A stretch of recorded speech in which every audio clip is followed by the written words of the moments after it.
Hello and welcome everybody, and thank you guys for joining me again. My name is Wilkie and I'm here with another Things I Wish I Knew Before Playing. This time we're going to be talking about Shadow Arena, and I will give you a quick rundown of things that I learned so far in the beta. Some things you may are familiar with it if you played BDO, and some other things that may or may not be helpful to you. Anyways, let's start off with talking about the basis of the system, or like the generally running. We're talking about a battle royale game with classes. So jumping into the classes, you have currently the choice of 9 classes. If you played Black Desert, I'll pop in names next to the on-screen names. You may hear people, including myself, referring to them as other classes, for example, calling that one Mawa, Plum Blader, this one called Sork, and things like this. A lot of these skills are similar or somewhat reminiscent of what they are in Black Desert. However, a lot of other skills work completely different, are not even existent, so sometimes there's new skills in here which did not exist in Black Desert per se.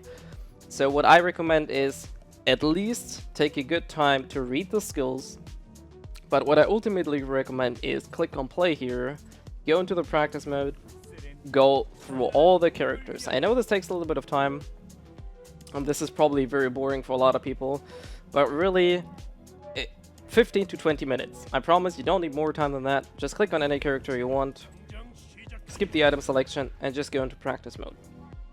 The ultimate tip I would be able to give you here is, if you have a friend, a second PC, a laptop or something that can run this game, even not necessarily run this game, just having a character standing somewhere idling around, get it running. Make a practice match or a private match, have the other person, your friend or your own PC, whatever it is, up and running so you can test these skills. I will add a video to the end of this one showing you some details or some differences in CC which aren't really evident without having tested them. So it's very, very important for you to play it out yourself, test it yourself, so you actually know what you're up against and what your character is capable of. Because if you don't do this, trust me, you're gonna be wailing and waving, not really knowing what you're doing. Most of the time, more of them not, then you will pretty much die because people simply have more knowledge than you do. And it's not hard to get the knowledge in this game, so I highly recommend trying this out. It's really easy, it doesn't take a lot of time, and it will help you incredibly much. Anyways, this is about classes, the general system, and things like references. Skills. This is sort of like the progression way, I guess, or customization way in this game. So how that works is every time your hero levels up, your hero mastery, you do get skill stones, and you can enhance skills with this. Usually it's just a small enhancement, as you can see, some damage increase or some DP increase. I haven't seen any other stat increases yet. The thing is, though, it doesn't end here, because if you actually want to make use of those, what you gotta do then is click on play, select your character, and as you can see here on the right, these are the skills that I have unlocked, and now I have to select which of these skills I want to take to the arena, so to speak. I keep forgetting about this, so I try to really remember that every time you do go into the arena and you have a character that has skills unlocked, make sure you actually select them. Unlocking them and not selecting them here will not give you the boost in the arena, so you're not running at optimal, your optimal setup if you desire so. So really, whenever you pick one, whatever it is, make sure you tick the skills that you have unlocked. I'm not quite sure, maybe in the future there will be a system in place that lets you kind of lock these in so they're always selected, but for now, keep on remembering, whenever you do enter the arena, select the skills you want. A bit of a general thing is, not so much about I know, but rather that I don't know, is how the monetization of this game is going to work. I assume it's going to be a buy-to-play title, and the cash shop is going to be having cosmetics in it. I don't know, though. I don't know what the business model is going to be looking like. I don't know if it's free-to-play. I don't know if it's buy-to-play. I don't know if it's subscription-based. I really don't know how this game is going to be looking like in the future. For now, I just can give you the idea. Try it out. It's free, right now at least it's in closed beta. Usually there's a handful of keys on various sites, Alien Arena being one of them. Other MMO sites usually have hundreds if not thousands of these keys.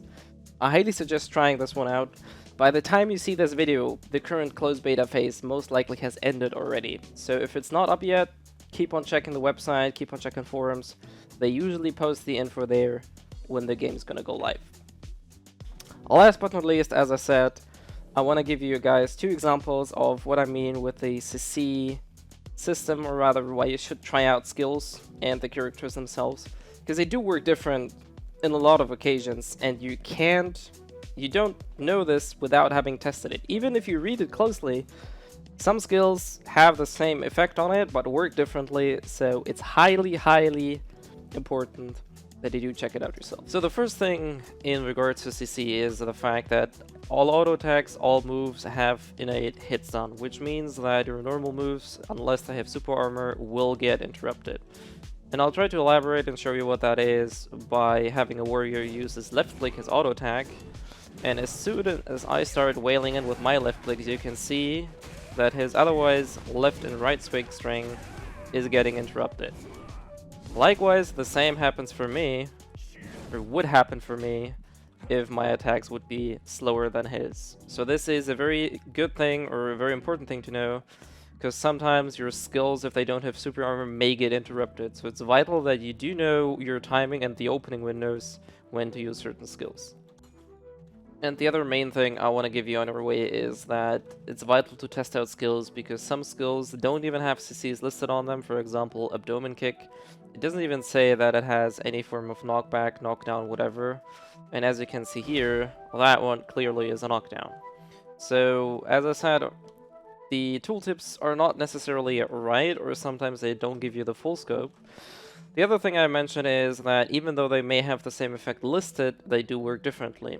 For example, both Iron Pulverizer and Corpse Cut do have knockdowns, but I'll just show you what that means or looks like. If I use Iron Pulverizer, which is a knockdown, with a fairly long knockdown to it, and we're gonna use Corpse Cut, you can see that the knockdown doesn't last as long, for whatever reason. I'm not sure if that's intended or not. So the rule that applied in Black Desert itself, that floating, knockdown all have a separate and different amount of CC, does not apply here. This is why it's very important for you to know which knockdown or which CC lasts how long in order to optimize your combos. Same thing goes here. Both of them have blowback, but they do have different timings on it. So this is the blowback on this one.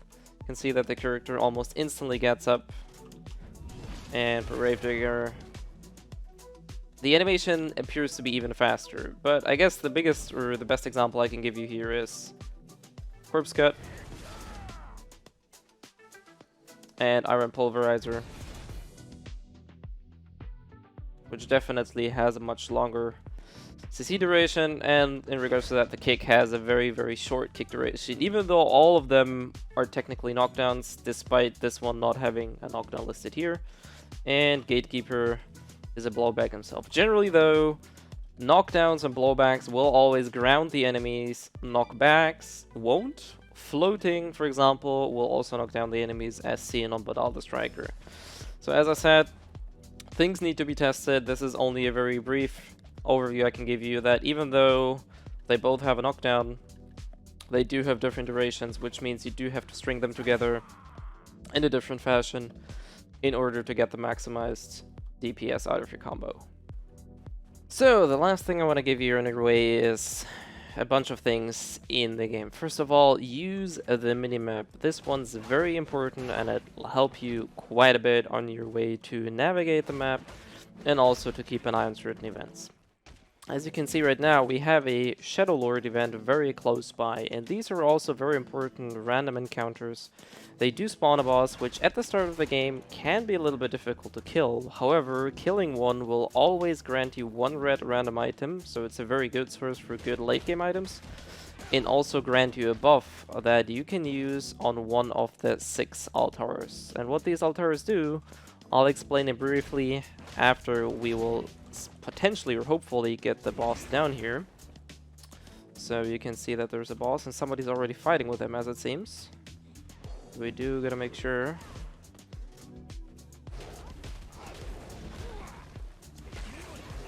We gotta take this guy down first. At least I want to take him down first.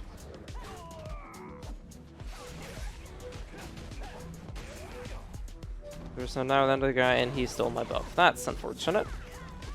So, problem is, now I can't activate the altar. Anyways, what I wanted to show you is, by killing one of these guys, you will get a buff. And with this buff, you can activate one of these 5 altars. And these altars do give you a random buff, depending on what you get. And, well, let me just sit here so I can explain to you what they do.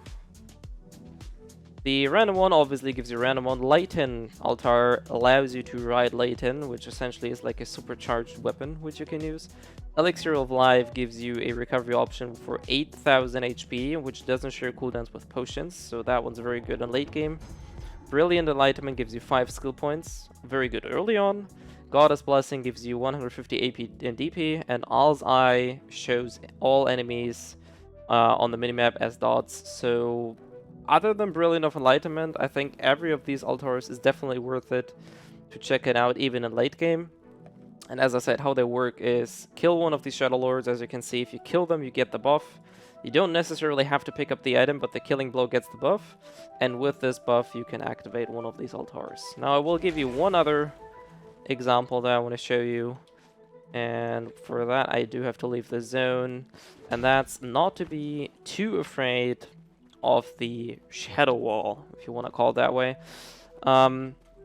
Similar, for example, like in PUBG, where the first phase of the wall is not really that detrimental if you have healing or something on it.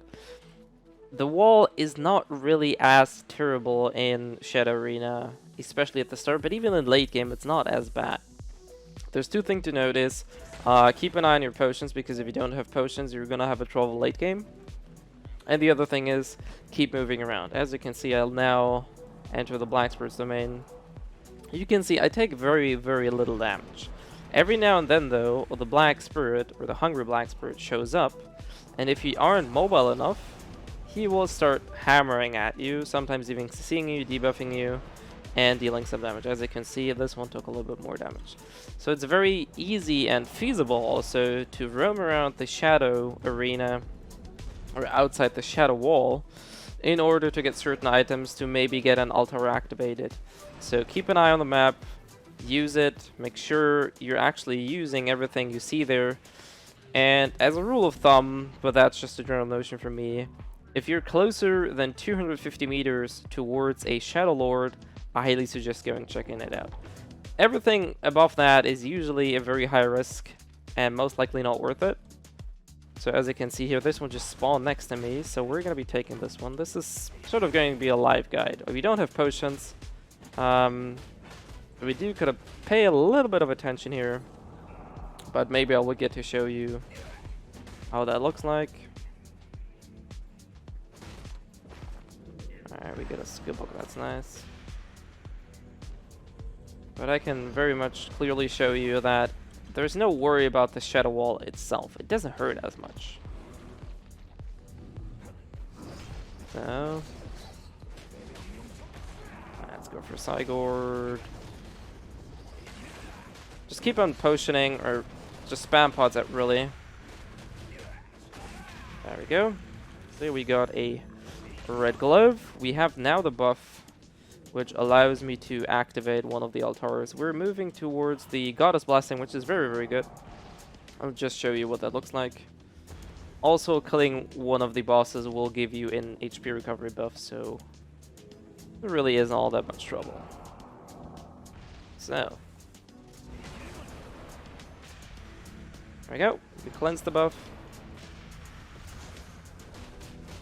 And this is the artifact we just got.